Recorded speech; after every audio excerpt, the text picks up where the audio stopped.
అందమైన చర్మ సౌందర్యం మీ సొంతం. Second aqua radiance deep cleansing gel. ధ్యానం కళ్ళు మూసుకొని ఎవరినో కాంటాక్ట్ చేస్తున్నారు. అవునా? అబ్బా రామ్ ప్రసాద్, నీకు నిజం చెప్పాలంటే బాధగా ఉంది, కానీ చెప్పక తప్పదు. ఎందుకంటే అది నిజం కాబట్టి. Correct sir, correct. ఏంటి సార్ అది? నీకు 40 ఏళ్ళు వచ్చే వరకు కష్టాలు తప్పవు గురూజీ. అవి మామూలు కష్టాలు కావు, అష్ట కష్టాలనే చెప్పాలి. ఉదాహరణకు అవి ఎలా ఉంటాయంటే, దొరక్క నీకు ఫుడ్ దొరికితే అది నీ నోటికందే లోగా నీ కాలో నీ చెయ్యో తగిలే మట్టిపాలైపోతుంది. నీ వాకలికి తట్టుకోలేక అప్పు కోసం ఎండను పడి వెళితే అక్కడ తాళం వేసి ఉంటుంది. మరో కఠోరమైన నిజమేమిటంటే, నీ దరిద్రాన్ని చూసి భరించలేక నీ భార్య లేచి వెళ్ళిపోతుంది. ఒక్కతేనా ఎవరితోనన్నా? తప్పు. అతని దురదృష్టాన్ని చూసి ఎగతాళి చేయకు రమణ. Sorry sir. ఇదయ్యా రాంప్రసాద్, నువ్వు ఈ 40 ఏళ్ళు ఈ నరకాన్ని అనుభవించక తప్పదు. 40 ఏళ్ళ తర్వాత అలవాటైపోతుంది. ఇక నువ్వు వెళ్ళొచ్చు. ఏమో వెంకటేశ్వరరావు, కులాసైనా రమ్మన్నారట. నీకు శుభవార్త చెబుదామని పిలిపించాను. ఏంటి గురూజీ? నీకు శుక్రమహాదశ ప్రారంభం అవబోతుంది. అంటే శనిగా సెట్ అయిపోయినట్టేనా? ఆల్మోస్ట్ అయిపోయినట్టే. మీరంతా టోపీలు పెట్టుకునే ఉద్యోగాలు కూడా చేసుకుంటారు. ఇప్పటిదాకా మేమందరికీ టోపీలు పెట్టాం గానీ మాకు మేమే టోపీలు పెట్టుకుంటాం ఎప్పుడు అనుకోలేదు గురూజీ. అదే విధి. మరి ఇప్పుడు బిల్ల బంటోతు నుంచి బీట్ కానిస్టేబుల్ వరకు అందరికి నెత్తిమి టోపీలు ఉంటాయి. అందులో ఏ ఉద్యోగమో?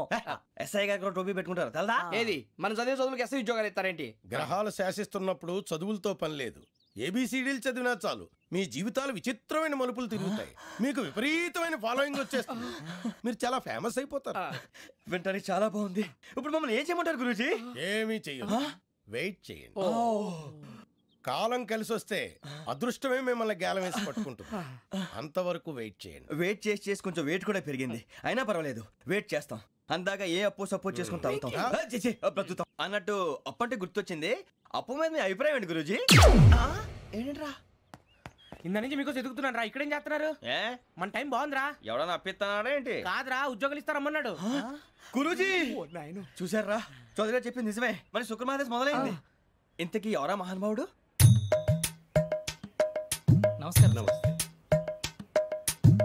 అయినా నేను చెప్పింది. ఆహా, సాక్షాత్ ఎంప్లాయ్మెంట్ ఎక్స్చేంజ్ నడుచుకుంటూ వస్తున్నట్టు ఉంది. పదండి పట్టేద్దాం. నమస్కారం సార్. నమస్తే. వీలే సార్ మా ఫ్రెండ్స్. నమస్తే. నేను చెప్పానుగా, భగవాన్ గారు. ఆహా, పేరులోనే దేవుడు ఉన్నాడు. లోపల కూడా పాజిటివ్ థింకింగ్ ఎక్కువ.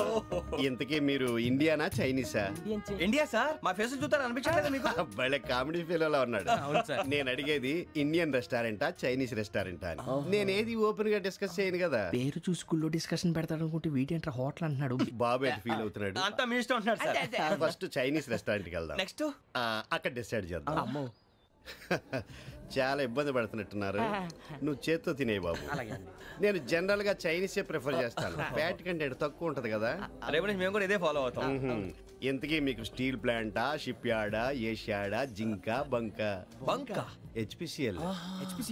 ఇవన్నీ దేనికి సార్? దేనికేంటి? ఉద్యోగం చేయడానికి. మీకు ఎందులో కావాలో చెప్పండి. నేను అమలపోతున్నారా? ఏంటయ్యా డిస్కషన్స్? మాకు నీ ఛాయిస్లు ఉంటాయి అనుకోలేదు. మీరు సడన్ గా జింకు బంకు అంటే సింక్ అవడానికి కొంచెం టైం పట్టింది. అదే అదే జేసీ గారు టోపీలు పెట్టుకుని ఉద్యోగం అన్నారుగా. వీటిలో టోపులు పెట్టుకునే జాబ్లు ఎక్కడ ఉన్నాయండి? అన్నిటిలోనే ఉంటాయి, వాటిలో కూడా ఉంటాయి. వాచ్మెన్ ఉద్యోగం కావాలా? ఇంతకీ మీరు అనే జాబ్ ఏంటి సార్? నేను చెప్పేది టోపులు పెట్టుకునే ఉద్యోగం కాదు, టైల్ కట్టుకునే ఉద్యోగం. అది టైల్ కట్టుకోవటం మాకు రాదు.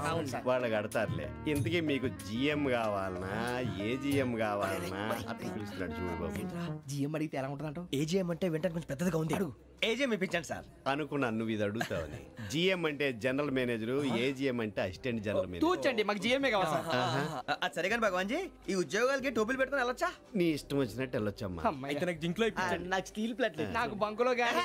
కన్ఫ్యూజ్ చేయగానే ఆయన్ని అందరికీ ఒక చోట ఇప్పించండి సార్. కలిసి పని చేసుకుంటాం. జీతం ఎంతండి? 30,000 అంటే 40,000. వడ్డీ ఎంత? అప్పు కాదయ్యా, నీకు ఇచ్చే జీతం. అంటే తిరిగి ఒక్కలేదా? ఫ్రస్ట్రేషన్ లో ఉన్నట్టున్నాడు. అవునండి. నువ్వు ఇచ్చిన వాళ్ళు తీసుకోరు. అంతేకాదు ప్రతి నెల గ్రాట్యుటీ, పిఎఫ్, సిఎఫ్ కూడా సార్. ఏ నువ్వు యాక్ట్ చేస్తావా? భగవాన్ జీ, మీరు ఇదంతా ఎందుకు చేస్తున్నారు? ఊరికే మాత్రం కాదు, నేను మంచోడని చెప్పి నా కారు పెట్రోల్ లేకుండా వెళ్తుందా? నేను ఇచ్చుకోవాల్సినవి ఉంటాయి కదా. ఇలా చూడు, అందుకని ఉద్యోగానికి వాళ్ళ ఆకారం తీసుకుంటా. మా గెటబుల్ చూసి మీరు అపార్థం చేసుకుంటున్నారు. మాకంత పొజిషన్ లేదండి బాబు. పోనీ నలుగురు కలిసి ఉద్యోగం చేసుకోవచ్చా? మీ దరిద్రం నాకు అర్థమైంది. మీ నలుగురు కలిసి ₹1,00,000 ఇవ్వండి చాలు. నేను నమ్మనరా, డబ్బుల విషయంలో అసలు నమ్మను. నాన్నగారు మీరు అలా అంటాం భావ్యం కాదు. ఏదో జేసీ గారి సిఫార్సు వల్ల శని గారు సైడ్ అయ్యి శుక్రవారం మొదలైంది. ఉద్యోగం దానంతటి అదే వెతుకుంటూ వచ్చింది. అందుకని ఇంకేం కావాలో చెప్పండి. స్టీల్ ప్లాంట్ లో జీఎం అని పెద్ద పోస్ట్ అమ్మా.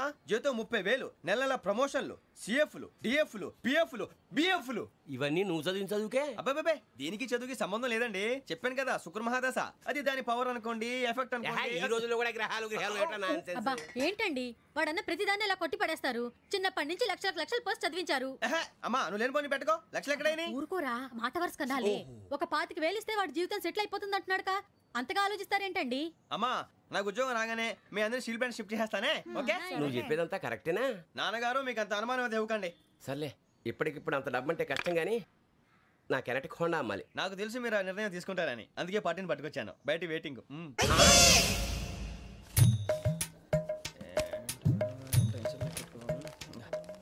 ఇవ్వండి. భగవాన్ జీ మీతో నాకు కుదరదండి. మీరు తేడా మనుషుల్లా ఉన్నారు. చూడటానికి అలా కనపడతాం కానీ తేడా మనుషులు కాదండి. ఇది ఎంతో లెక్క పెట్టండి. 5,000 తగ్గిందండి. ఆ విషయం నాకు ముందు చెప్పాలి కదా. ఇది తేడాతనం కదా. సర్దుబాటు కాక జరిగిన పొరపాటు. మా దరిద్రం మీకు తెలియదు కాదు.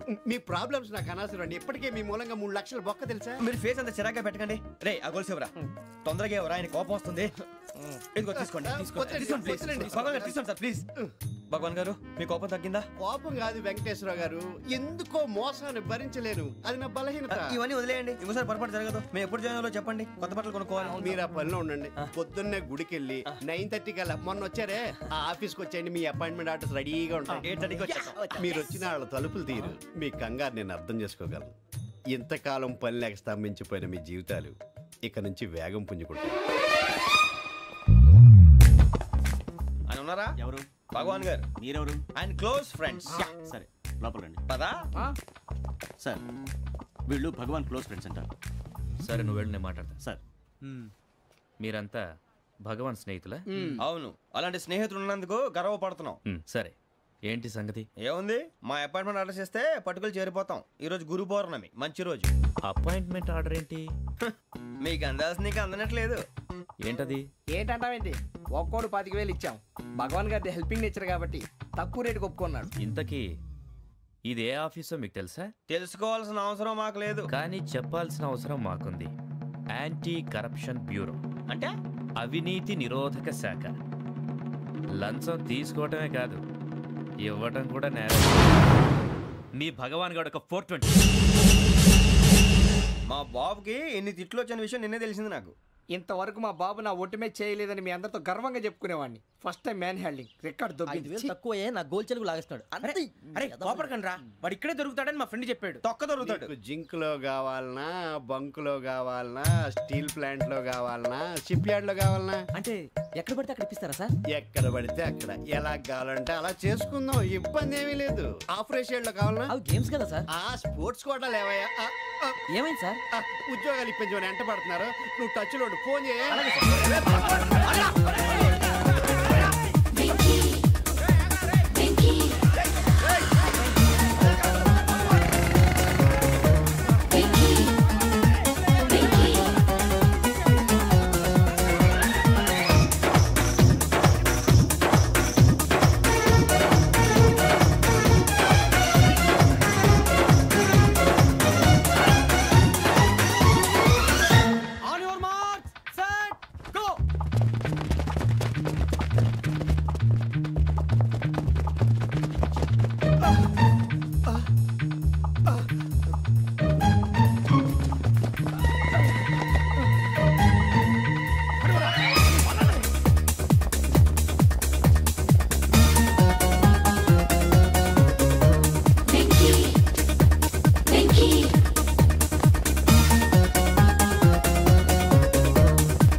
1.5. అవును సార్.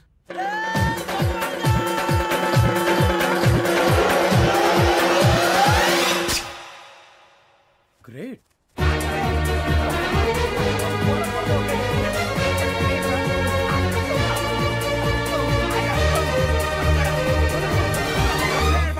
మీ నలుగురు సెలెక్ట్ అయ్యారు. దేనికి? ఎస్ఐ సెలక్షన్స్ లో మీరు ఫిజికల్ టెస్ట్ అన్ని పాస్ అయ్యారు.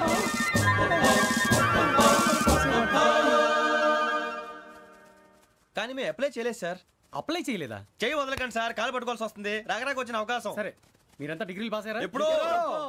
ఓకే, ఇప్పుడు అప్లై చేయండి. Thank you sir. నేను మేనేజ్ చేస్తాను. Thank you sir. మీరు రిటర్న్ టెస్ట్ ప్రిపేర్ అలాగే అవ్వండి. సార్. All the best. రేయ్, ఈ పరీక్షల్లో సమాధానాలని ఏబిసిడీలోనే ఉంటాయి. ప్రతి ప్రశ్నకి 4 ఏదో ఒకటి కరెక్ట్ ఆన్సర్. ఏది కరెక్టో మనకు తెలియదు కదరా. నీకు ఏబిసిడీలు తెలుసు కదా? తెలుసు. అయితే కళ్ళు మూసుకుని 4 ఏదో ఒకటి రాసుకుంటూ పోతాం. మన అదృష్టం బాగుండి అవి కరెక్ట్ అయితే పాస్ అయిపోతాం. ఎస్ఎల్ కూడా అయిపోతాం. వారిని ఏబిసిడీలు వస్తే ఎస్ఐలు అయిపోతాం అని తెలిస్తే నాన్న కష్టాలు పడి డిగ్రీలు చేసేవాళ్ళం కాదు కదరా. రెడీ, స్టార్ట్ చేద్దాం. నీ ఇష్టదేమో ఆంజనేయ స్వామి. వేసుకో. నీ ఇష్ట పొలిటీషియన్ వాజ్పేయి. ఏబిసిడీలో రావాలి. నేషనల్ లెవెల్లో కాదు, స్టేట్ లెవెల్లో 7. స్టేట్ అయితే చంద్రబాబు నాయుడు. సిఎస్కో. నీకు ఇష్టం క్రికెటర్ ఎవర్రా? Mister dependable. ఆడేవడరా? ఓ నీ క్రికెట్ లో విజ్ఞాన ప్రదర్శనలో ద్రావిడు. డిఎస్కో. వేసావా? నీకు ఇష్టమైన నటుడు? బాలకృష్ణ. సమర్ సుమారెడ్డిలో డీటెయిల్స్ వద్దు, బిఎస్కో. అయిపోయిందిరా. అందరూ దీన్నే ఫాలో అవ్వాలి. రాత్రికి ఏబిసిడీలు బాగా బట్టి పట్టండి. అందరూ ఏవే ఆన్సర్లు రాయాలి. మునిగితే అందరూ కలిసి మునుగుదాం. అయినా గురువారం పాటు గురుమేట్ల మీద కూర్చొని రాసింది ఖచ్చితంగా జరుగుతుందని జేసీ గారు చెప్పారు. మన ప్రయత్నం మనం చేద్దాం, మిగిలిన నేను ఎక్కడికి వదిలేద్దాం. ఆయన కూడా ఏదో పని ఉండాలి కదా.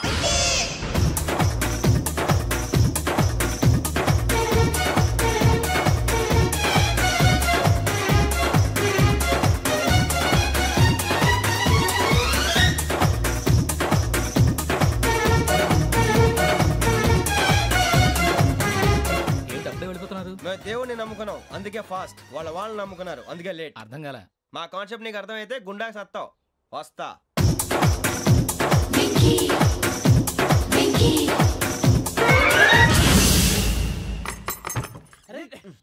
మనం అనుకున్నదంతా జరిగిపోయిందిరా. పొద్దున చిరా తెప్పించకండి. ఎవరు పోయారు? నీ దరిద్రం పోయింది.